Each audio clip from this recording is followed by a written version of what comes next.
People have asked me my goals, like particularly when I'm meeting like a new investor, they'll say, Mark, what are your 5-year goals? And I don't really have goals. I always say that my goal is to do all the deals I want to do and be able to pass on all the deals I want to pass on. That's the goal that I have always kept. And we've given up 50% of our GPs to bring in co-GP partners when that's been needed to complete a fundraise. We've gone single source when particularly there are deals that have some hair on it and I want an experienced partner. We have a preferred fund that we work with.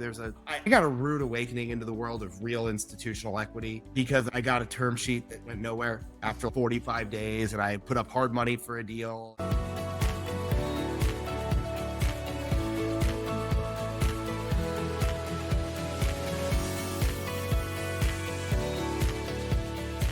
Hello, everyone, and welcome to the Journey to Multifamily Millions. I'm your host, founder, and CEO of Zana Investments. And on today's show, we have with us Marc Kulick. Marc is founder and CEO of Vesta Capital, a real estate investment firm specializing in multifamily.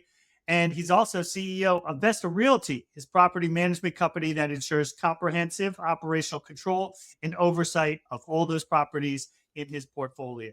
Marc, welcome to the show. Oh, thank you so much. Pleasure to be here. Yeah, and it is great to have you. I look forward to hearing more about Vesta Capital and how you're vertically integrated and all that. But before we get there, please tell us how you got started in real estate and how you got where you are today. Yeah, it's actually a funny story. I became an RA in my freshman dorm. That was how I ended up in the industry. And being an RA was quite transparently the worst year of my life. And so at the end of my term, at the end of the year, they asked me if I wanted to stay on and do another year. And I was like, no, absolutely not. And they were like, oh, well, you did a really good job. We'd love to keep you.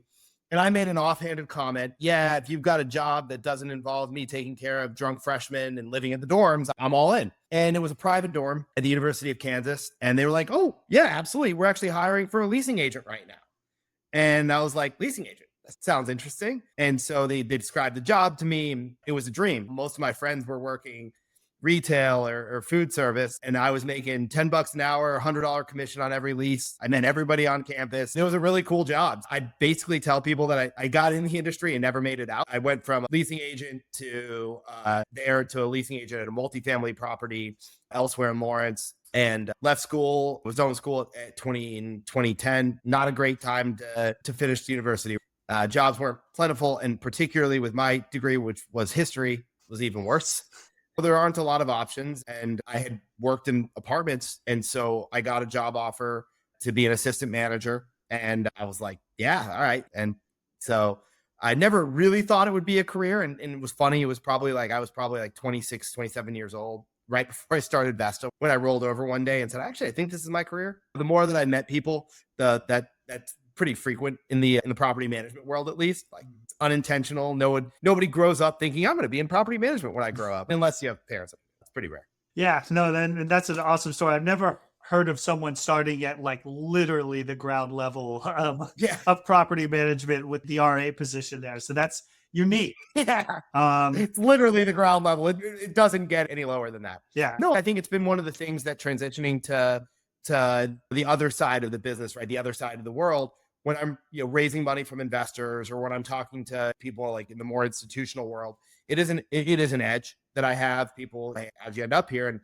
And my story is pretty unique, and I understand property management from a pretty granular level. And so I think it's also a benefit when I interact with my teams, because I can say things like, when I was an assistant manager, this was something that frustrated me. Or I can say, like, when I was a property manager, this is something that I dealt with, and this is how I dealt with it. And it's meaningful advice, right? So I do think it gives me a little bit of an edge in understanding the industry. Yeah, and I think that's true. You could probably argue for any industry, but in real estate specifically, doing the thing, you really learn a lot, and it gives you an edge up on competition. Even down at the lowest level of single family, so many people buy an investment property and they deal with property managers that they hate, but they don't necessarily know what they want or need either. But if they manage that property themselves and see all the things that happen, all the things that they run into, then they have a much better idea of what they do and don't like, and what they want in a property manager if they choose to transition to that third party later, or if they go into multifamily later. So it provides perspective that I think helps a lot. Yeah, no, for sure. I've talked to a lot of people that start off in single family and they get a level of experience that I didn't have, which is on the construction side too. For your first time managing a renovation, it's, I think, twists and turns along the ways. Yeah, when you have that line of this is where I started and I saw firsthand the mistakes that most people make on their first go of things. It's so much easier when it's on a smaller scale and it's the start of your career versus like career ending when you're in the middle of dealing with investments that are millions and millions of dollars of people's money or of funds' monies. Yeah, and I can relate to your 2010 experience because I was about to graduate grad school in Got it. 2010, and I was like, this is not a good time. I actually wound up deciding to do a dual degree program because I was doing international affairs, which is about as bad as history in terms of marketability. But I was able to do a dual degree with the business school to get an MBA. And I was like, you know what, for one extra year, hopefully things are better and it makes me that much more marketable. But sometimes you have to make those decisions in turbulent times. But I always tell people that a lot of people will ask me, like, I'll get Facebook messages, I'll get LinkedIn messages. Hey, what advice can you give me? Or something like that. And I'm like, it's hard for me to give you advice because I literally, unless if you want to follow my path, you're going to be making $10 an hour and then $12 an hour and then $15 an hour. And you're going to have to spend years like that. But I always wanted to go to law school. Like I had a passion for law. And to this day, like my attorney will talk to me and he'll be like, he'll shake his head sometimes out of frustration and be like, I'm literally talking to another lawyer. I was super into both high school and college mock trial. And so I was destined to be a lawyer. And the thing that stopped it was right around 2010. I started looking around at my older friends who were struggling to get in with firms, if at all. People that had graduated top of their class at smaller universities or like state schools weren't getting jobs at good firms. You had to have top degree from a top law school to get the really good jobs. And everyone else was struggling for the rest of the jobs. And so when I got offered $15 an hour to be an assistant manager and a 25% rent discount, I was like, I think it's better than being unemployed. I think it's better. Yeah. And I think what's important about that is you talked about everyone has their own path, but at the same time, like people have to be willing to pivot, right, to opportunities. Yeah. And you felt like that was the best play for you. And Yeah. obviously it paid off, right? And not everyone would be willing to make that pivot. But so talk to me about how you rolled over and decided to start Vesta. What did that look like? Yeah. It's impossible for me to tell my story without focusing on one element. Obviously, this won't hit with every listener, but I'm Jewish, really proud of being Jewish. And a lot of good things in my life have happened at a Shabbat dinner table. So I moved to Austin to work in student housing, actually. And I was a general manager and then I became an area manager. And I had this rabbi in Austin who kept telling me, hey, I really want to introduce you to this guy. He's a high net worth from Australia. He's trying to build a real estate firm in the US. And I'm like, yeah, great. I'd love to meet him, but it's not going to be worth anything. I'm happy where I'm at. And for the first time, I'm in a company that's big enough that pays enough, that has enough growth opportunities. And I'm actually now thinking this is my career, right? I'm not in a huge rush to leave them. I was developing a really good reputation for myself. I had taken an asset that was the worst performer in the portfolio the year before in Austin, and I had taken it to lease up the fastest. Our tagline for that year was worst to first. And so I think I really wasn't looking to make a move. The story is actually really funny. My boss is a very good friend of mine, and he's my current COO. He wrote me up. I yelled at a resident. It was a long story, but the resident live streamed me yelling at him. Basically, what had happened was he came to move in. His apartment wasn't ready. I told him that we were literally so highly occupied that I had one bedroom available, and it was in the worst 4-bedroom available in the entire property. It was filthy. Like we couldn't lease out that extra space. So I told him, I'm like, hey, the only other unit I have available, the only other bedroom I have available, you're going to hate. And he was like, I want it. And I was like, oh man, you'd really be better off just like going to a hotel for tonight and we'll have your unit ready for like tomorrow. He was like, no, I want it. So we gave him the keys. We moved him in. The next morning, he was literally waiting for me at my door when I opened up the office. And in my head, I was like, oh God, this isn't going to be good. There we go. And he's screaming at me. He's giving it to me. And I'm taking it. I'm like doing what I'm supposed to do. And then he left and he came back in.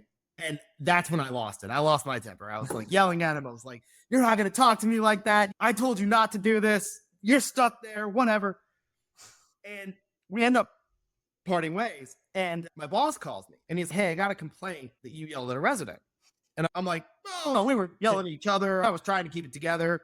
I'm doing the normal thing, right? You're in trouble. You're whitewashing your own part of the story. I'm like, yeah, we got into it, whatever. My boss goes, all right, but you don't feel like you did anything too wrong. And I was like, no, I don't think I did anything too wrong. And he goes, cool, the guy live streamed it, so I'm going to watch the live stream. And I was like, shit, it's not good. And so the next day he wrote me up. And I was upset about the write-up because anybody who's been a property manager has been through it. Residents come at you and you can do something right 99 times out of 100. That one time you mess it up, whatever. I didn't say anything too bad to the guy. I didn't insult him as a person. We were clearly just arguing about the state of the unit, his responsibility from my perspective, taking it when I told him not to. So I felt betrayed by the write-up. And so I called my rabbi and I was like, you know what? There's no honor in this world. There's no justice in this world. Introduce me to your guy. I'm ready.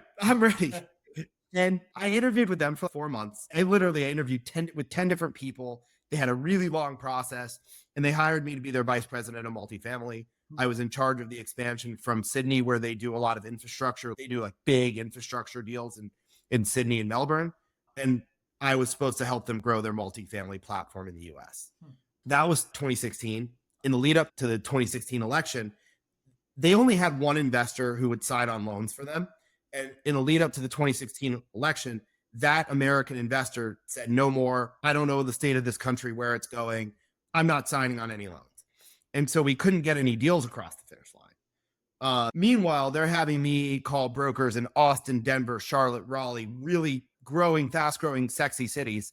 And they're wanting 9.5% yield out of the gate. They're wanting 6.5 to 7 caps. And I'm calling brokers, man, I'm just getting laughed at. I'm just getting laughed at. So we can't buy anything. Even if we found something, we couldn't buy anything. And I'm getting laughed at. So I grew up in the Midwest. I didn't grow up in Austin. I grew up in Kansas City. I went to school at the University of Kansas. I worked in Oklahoma and Kansas my entire career before I moved to Austin. So I said, hey, look, I think tertiary markets are better. That's how I grew up. I remember understanding my financials. I remember like looking at the cash on cash returns. Like it all looked better. And so if you want that sort of yield, I think we need to go to smaller markets. And they said, oh, that's really interesting. I looked at smaller markets. I looked at Cleveland, Columbus, Ohio. We chased some deals in Omaha, Nebraska. We chased deals in my hometown of Kansas City. We chased deals in Wichita. We looked at deals in Tulsa and Oklahoma City. And I left all of that 100% convinced that Tulsa and Oklahoma City were the best markets in the U.S. for best emerging markets. Clearly, that it was. I didn't think it was the best market. Obviously, Austin was better, but I thought it was the best emerging market.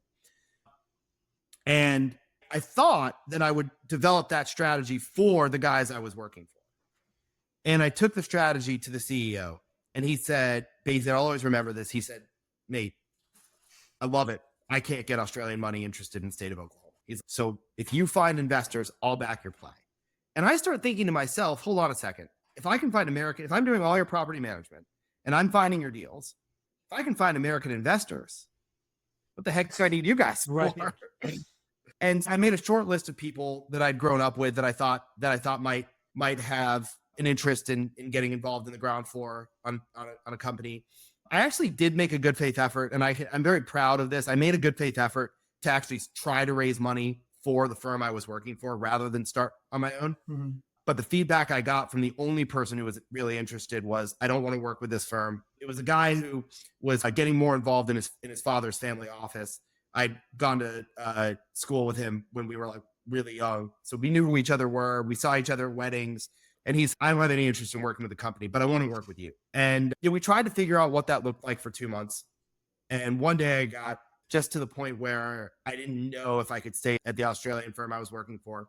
And I called him and I was like, hey, look, you keep saying you want to do something together. Here's what I need. And I gave him a list of demands, things I needed. And he said yes. So we chased our first deal together.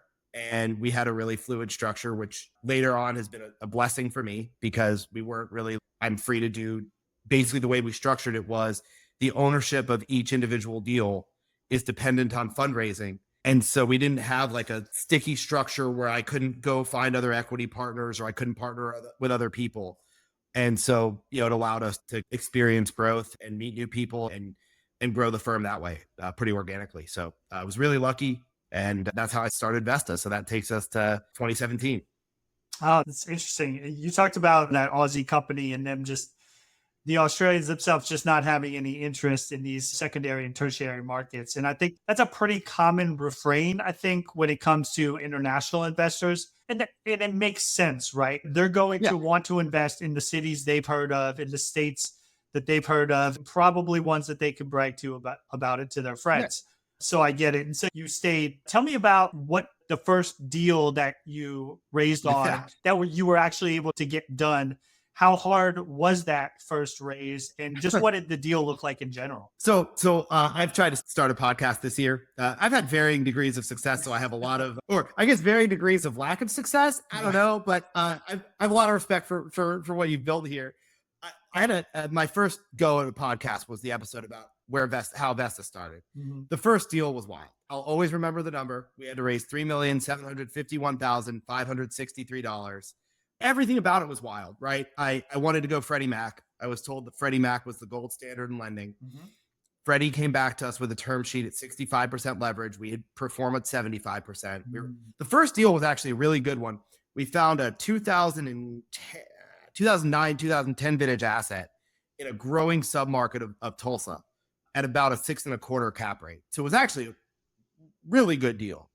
Rates were rising at the time. This was early 17. So people who were buying might remember that rates were starting an upward climb. Yeah. And it created some lack of certainty in the market. This deal had gotten under contract and the guys dropped the contract.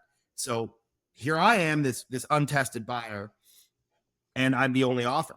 So they took it because for lack of a better offer, they had me. And the brokers felt like if they struck out again, they were gonna lose the listing. So they put a lot of pressure on me. But yeah, if I wanted to go through Freddie. Freddie gives us a 65% leverage and I can't manage it. They're not leaving me in charge as a first-time sponsor. Yeah. I go through, somebody introduces me to a mortgage broker. And I was unsure how I felt about a mortgage broker. Mortgage broker gets on the phone with me and he goes, I can get you 75% leverage and first-party management. Done. No problem. 5 minutes into the conversation. So I'm like, you can't. And he goes, I can. I go, you can't. He goes, do I have your business? If I can get you that. Yeah, you absolutely have my business, buddy. You're not going to get that. So he introduces me to the very wide world of the CMBS world. And we closed our first deal with CMBS. They gave me 75% leverage, first party management. Little did I come to find out the CMBS markets didn't care. They're collateralizing all these deals, and who manages the asset is of minimal importance to them. And so we closed. So we got CMBS behind, one of the CMBS lenders behind our first deal. And the fundraise was really difficult. The funniest story from that fundraise is I was sitting in a cigar bar in Kansas City, and there was a guy who was floating around the bar who I recognized, who I knew ran in these circles and had access to money. And so I literally had a fake phone call. I literally took my phone up to my ear, right? And I'm like, hey, the deal's great. The deal's great. It's a projected 17.5% IRR. We're getting into 6.25% cap rate. Like I literally had a fake phone call. And when I got off, when I pretended to hang up when he was walking by, and he goes, wow, that sounds like better than anything I'm doing. And he got me my first big check. He got me a $500,000 check from a guy he knew. And I always explain to people that first raise was just scratching and clawing for everything. I had done tennis lessons to supplement my income. I'm a tennis player. I had done tennis lessons to supplement my income. And one of the families that I had taught for had 8 kids. And I'd always known that they were wealthy, but I didn't know what their net worth was, what their liquidity was. I got desperate enough that I sent a flyer text to them. And I was like, hey, doing my own deal. You guys, want to participate at all? And not only did they say yes, they put a $50,000 check in, but they introduced me to 3 of their friends, and their friends all came in. And actually, that's been the most fruitful network that I have, because that network has expanded to 30 people that today see all my deals. It's just the first raise is scratching and clawing to get it across the finish line. I heard a lot of, oh, I love your story. I love what you're doing, but I don't want to be a part of your first deal. Call me when you have a second deal. I'm not going to make it to deal 2 if enough people think that way. Yeah, it was tough. No, it's some of it almost sounds like luck, right? But there's a certain kind of luck that you created with tactics such as the fake phone call, which is brilliant. But had you not done that, who knows if that conversation would have taken place and Yeah. that 500,000 may not have appeared, or you would have had to scratch and claw to get it from 5 investors putting in 100,000 each. And I think that's what people need to understand about the scale of money, right? If you need to raise $3 million, it's a lot easier if you have people writing big checks than if you have a whole bunch of people writing small checks, because it's a lot harder to just even get that many people, especially when you're getting started. But you hit on something that's super important, which is one, the personal touch, but two, the network, that those people were willing to go to their network, vouch for you, even though they hadn't done the deal with you yet, maybe that first time, and then sing your praises and give you a chance, which sounds like it was huge. Oh yeah, no, it was amazing. And by the way, by the time somebody had introduced me to a private equity firm based out of Baltimore during the raise for the first deal. And I flew out to Baltimore. I tried to pitch them, and they weren't super focused. By the end of the deal, they called me and they were like, "Hey, do you still have this deal available?" And I had 200 grand left at that point. So I was like, "Oh, I could take a $200,000 investment. It would actually make my life easier." And they were like, no. We have a $2.3 million Section 1031 exchange to place. And I go, I have a deal that I like. And it was brand new construction in lease up in the fastest growing submarket in the state. And so we basically had half the equity raised for deal number 2 by the time we finished deal number 1. And that private equity firm did deals 3, 4, and 5 with me, where they were 90% of the equity and we were 10. So we got to scale and prove a track record in a really short period of time. And I always joke that I'm the reverse of most people. Most people syndicate until they build a track record and then they go single source. I went single source until I built a track record. And then I like the world of syndications. I like I trust my judgment a lot. I think I know how to get through tough parts of multifamily. We've been in a tough part for the last 2 years, right? And property management becomes so much more important. When you do the world of single source, you lose control of your deal. And I like the syndication world because my investors trust me. And my goal that I wake up with every day is do what's in the best interest of my investors and work my tail off to do it. I do prefer the world of syndication to single source equity. That was an early lesson. So we always joke that we went the reverse of most people. Yeah, and that's exactly what I was going to bring up when you started talking about that balance of the private equity, how much of that money they were bringing to the table. As is natural, the more money you bring to the table, the more say you have, the more leverage you have in that relationship, which I've learned the hard way in some instances. But I wanted to hear your experience, because I feel like what I know now, you need to have a lot of trust in that relationship with that private equity, that family office, whoever it is that you're working with, to know that they have your back and you have theirs, and that there's trust between both parties. Because like you said, when they have so much of that leverage, in some cases, they can squash you like a bug if they want to and really squeeze you hard. So it sounds like it's worked out beneficially for you, but I'll let you comment on your thoughts. Yeah, no, we've done some single source deals. We've been really open. People have asked me my goals, like particularly when I'm meeting like a new investor, they'll say, "Mark, what are your 5-year goals?" And I don't really have goals. I always say that my goal is to do all the deals I want to do and be able to pass on all the deals I want to pass on. That's the goal that I have always kept. And we've given up 50% of our GPs to bring in co-GP partners when that's been needed to complete a fundraise. We've gone single source when particularly there are deals that have some hair on it and I want an experienced partner. We have a preferred fund that we work with. I got a rude awakening into the world of real institutional equity because I got a term sheet that went nowhere after 45 days and I put up hard money for a deal. And then 45 days later, they're like, "Yeah, committee denied the investment." And I'm like, "Sorry, what?" "Yeah, committee didn't like it. They said that they'd rather lose money in a bigger market than make money in Oklahoma." And I was like, "They didn't know the deal was in Oklahoma?" My first email said Tulsa, Oklahoma on it. What are you talking about? So I have a rule that I really won't put money on the line unless I'm dealing with another principal. So the one single source firm that we do a lot of business with is a fund that's in the sole control of one guy.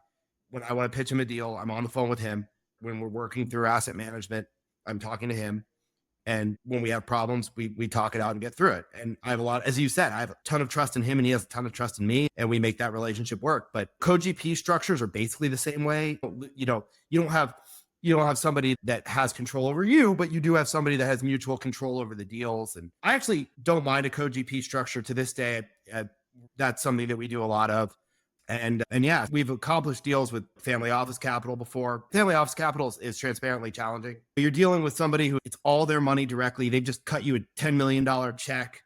And I think anytime, no matter how wealthy you are, when you put 10 million into a deal that you don't control, there's some pain behind that. Unless things just go straight up. If things go straight up, obviously as a sponsor, you're a genius.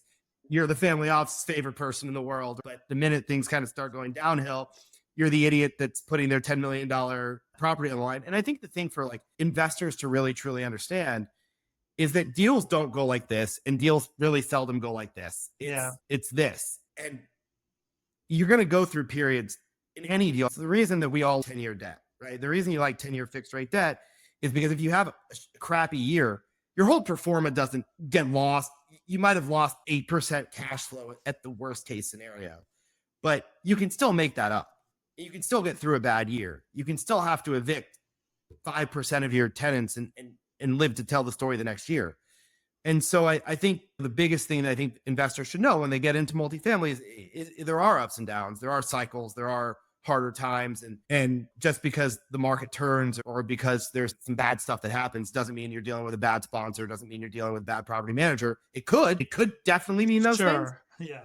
But it could also just be a blip. And I always tell my investors, you don't need good property management if everything's going well. If everything's going well, just find the cheapest third-party property manager you can, pay them 1%, and cap rate compression will take care of the rest. But when things are bad, that's when you need a good property manager that can roll up their sleeves and say, I've been here before, I've done this before, here's how to fix this.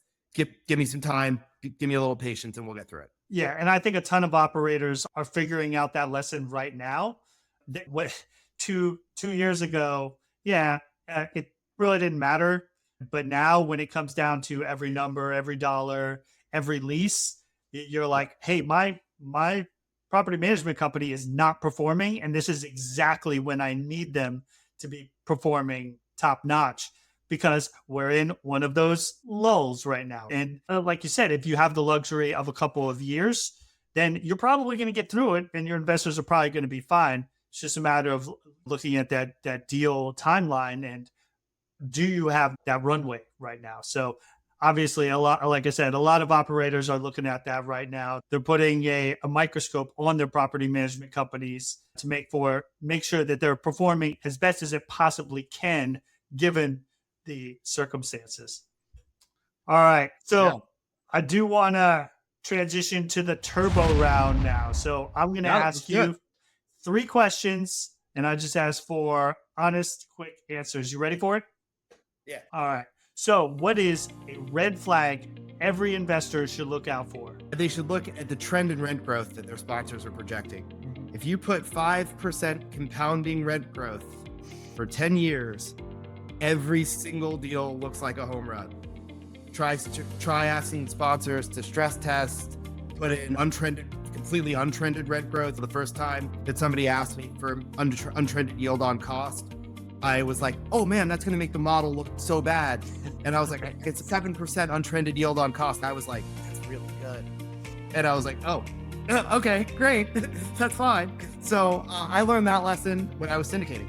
Didn't know that before, but yeah, I never tried to do anything too aggressive. I just tried to do 2 or 3% to keep pace with inflation. But now we don't even do that. People love seeing conservative, untrended. Yeah, and I agree. I think in the past, we thought we were being conservative by keeping up with inflation, but not going beyond that. But you're right. Nowadays, to keep investors at ease, you almost have to be ultra conservative and say, yeah, let's just knock it down even more. And if the deal still looks good or better than anything they're seeing with traditional investments, then it's still a win. And I think that's what's most important. All right. Second one, what is a myth about this business that you'd like to set straight? I think I've already touched on it, but I'll go a little deeper. Cash flow does not determine. See, if you're an investor and you're receiving distributions, that does not mean you're in a good deal. And if you're an investor and you're not receiving distributions, that does not mean you're in a bad deal. Okay. And you're absolutely right. And people don't really think about it that way. I think because they got so conditioned during, again, a couple of years ago when there was the distributions were like clockwork.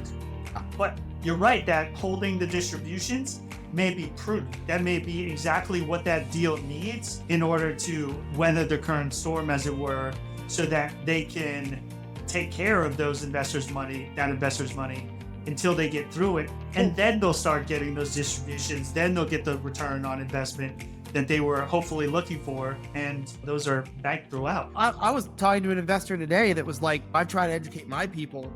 He has his own little syndication group, and I try to educate my people that some sponsors take extra reserves just to send it back to you. And that's a distribution with your own money. It's not generated by the property cash flow. So yeah, that's the myth, right? You might be in a deal that hasn't made a distribution in 2 years, and you still get a 15% IRR. It's just because you're growing rents and you're growing NOI, you're just not producing cash because you have to put it back in the property. Yeah.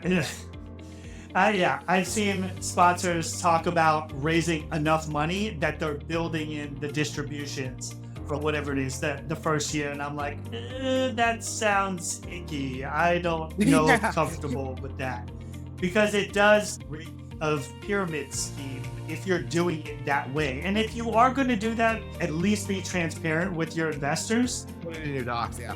And say it, because that's the kind of thing that could come back to bite you later if you don't declare it. Absolutely. All right. Third question. What does success look like to you? That's the toughest one. I don't know. I think success looks like waking up every day being proud of the life you built. For me, that's my relationship with my wife. That's doing right by her every day, doing right by my investors, doing right by our employees. I think it's just waking up every day being proud that we have done the best we can for the people in our orbit.